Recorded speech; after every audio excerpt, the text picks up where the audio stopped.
Não é surpresa para ninguém que fazer um jogo não é a coisa mais fácil do mundo, principalmente um jogo de forma independente. E é claro que aqui no Brasil não é muito diferente, mas mesmo assim temos uma galera e um potencial incrível para fazer bons jogos.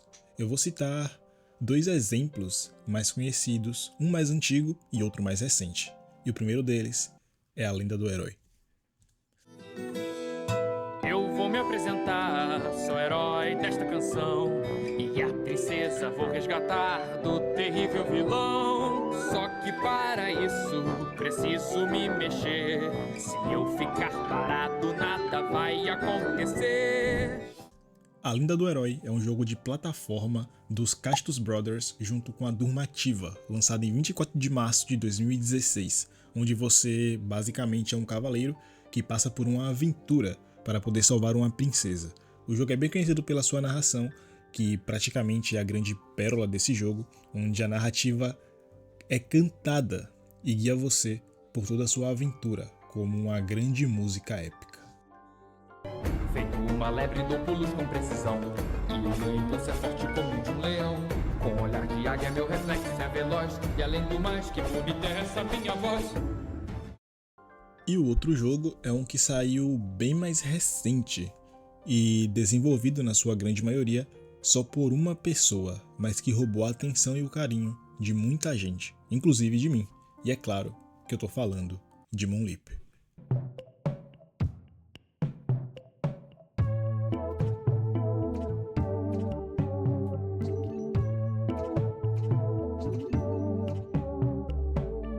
Moonleap é também um jogo de plataforma, desenvolvido pelo GuSelect e lançado oficialmente em 11 de abril de 2023.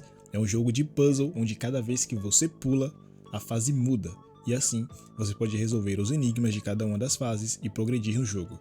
Moonleap foi criado inicialmente em uma Game Jam, que é meio que uma competição para devs de jogos, e essa Game Jam em específico, que o jogo participou, e inclusive saiu como o grande campeão da Jam. Bom, mais detalhes disso vocês podem ver lá no canal do GuSelect, tem tudo detalhado por lá, então passe dar uma olhadinha que vale muito a pena. Esse jogo é a prova de que uma equipe muito pequena, ou até mesmo uma ou duas pessoas, podem fazer um jogo incrível. Eu trouxe esses dois exemplos apenas para dar um contexto e, claro, registrar a minha paixão por jogos independentes e ainda mais jogos nacionais. Mas esse não é o foco do vídeo de hoje, mas sim um joguinho lançado em 28 de novembro de 2024.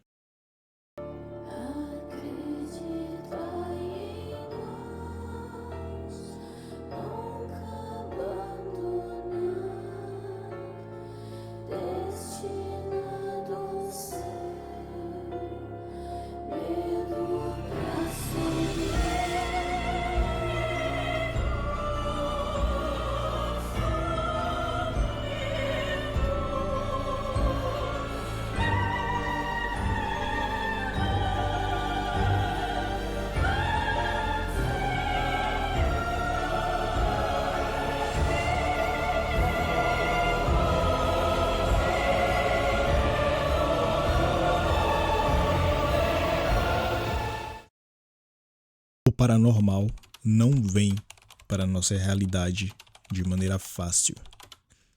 Essa é a frase que marca não só uma geração de pessoas, como também marca o começo do jogo. Nesse vídeo eu não vou abordar todo o universo de Ordem Paranormal RPG e vou falar somente sobre Enigma do Medo, como um jogo independente sem ligação direta com o universo do RPG, apesar de, claro, se passar no mesmo universo. Porque eu acredito que essa é a proposta do jogo. Apesar de eu adorar RPG de mesa no geral e, claro, Ordem Paranormal incluso, hoje eu vou falar apenas sobre Enigma do Medo como o jogo de investigação que ele se propõe a ser. E óbvio, como os outros vídeos no canal, eu vou passar minha visão sobre os sentimentos que o jogo passa e discutir se, no fim das contas, esse jogo causa medo ou não.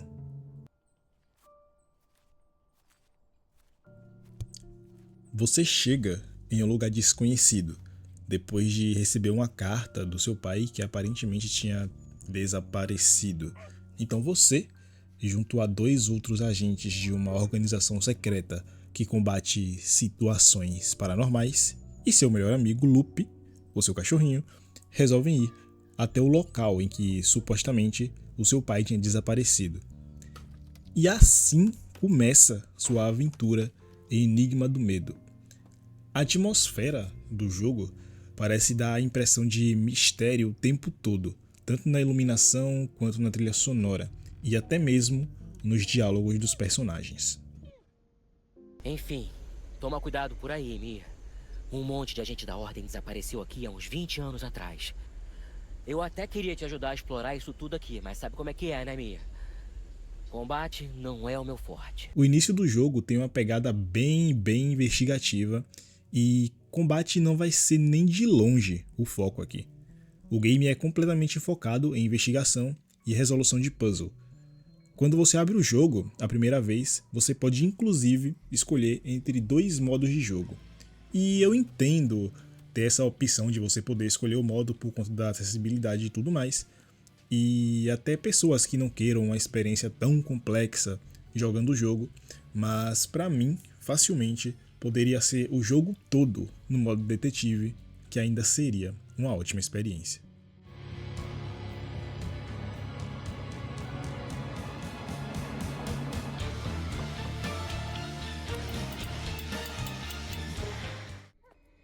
O jogo tem muito cuidado com seus inimigos. Como eu disse, o foco dele não é o combate, mas sim a investigação. Os inimigos do jogo têm mecânicas próprias e nenhum deles é colocado de forma aleatória. Um exemplo que eu gosto muito é bem no começo do jogo, onde você aprende que zumbis de sangue são cegos e guiados completamente pela audição. Então você meio que aprende uma mecânicazinha ali de se esgueirar para poder pegar eles de surpresa, ficar meio que furtivo e poder terminar o serviço, se é que você me entende, de forma mais fácil.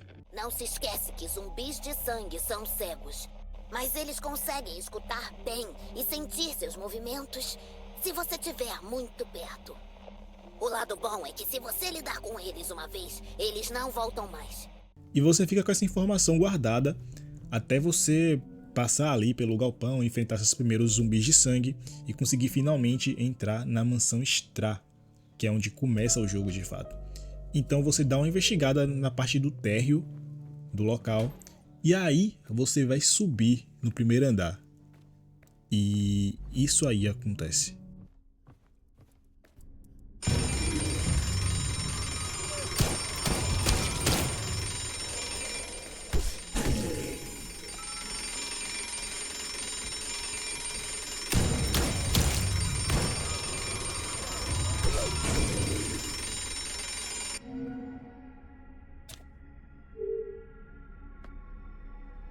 Como eu disse no vídeo de Hollow Knight, o objetivo desse jogo não é ser um jogo de terror completamente assustador e horrível, mas ele tem elementos que flertam diretamente com o gênero, desde o universo em si até os inimigos, as áreas e a narrativa.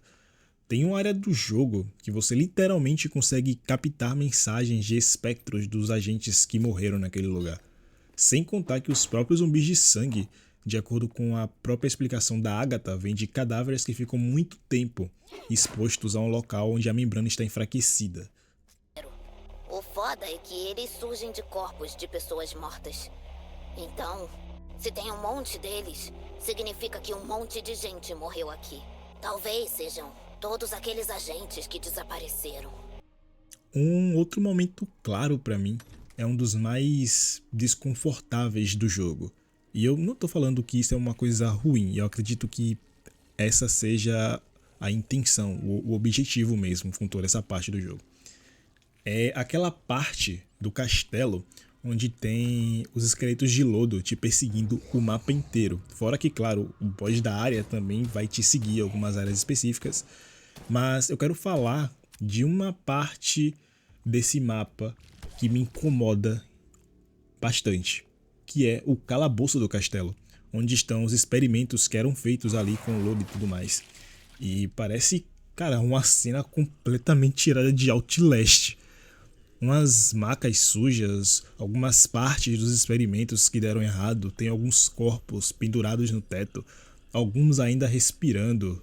Sei lá, cara. Essa parte me arrepia. Só não me arrepia mais do que as gravações que tem lá. Se liga aí.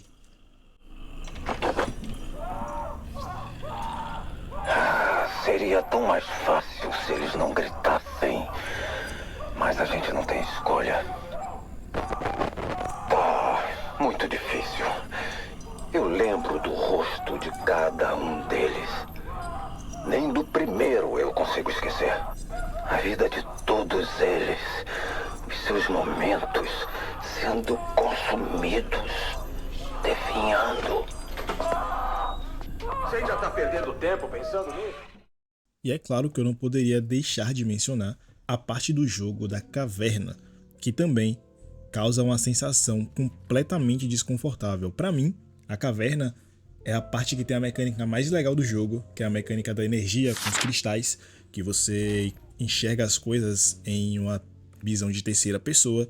É muito divertido, é muito diferente das outras partes do jogo, mas o inimigo da área fica te perseguindo o tempo todo. E para você que tem agonia ou até mesmo medo de coisas te perseguindo em jogos, essa parte vai dar uma pegada legal.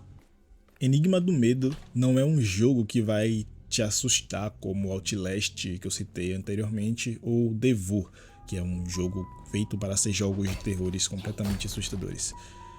E esse nem é o objetivo dele. Enigma do Medo é um jogo de investigação com alguns elementos de terror bem específicos, fora, claro, toda a ambientação e todo o universo, mas ele é um jogo completamente focado nesse âmbito da investigação. E cara, coloca investigação nisso. E antes do vídeo acabar, se você quiser jogar Enigma do Medo como um jogo de terror de verdade, é só resolver os enigmas do Samuel, porque, meu amigo, isso sim é um jogo de terror.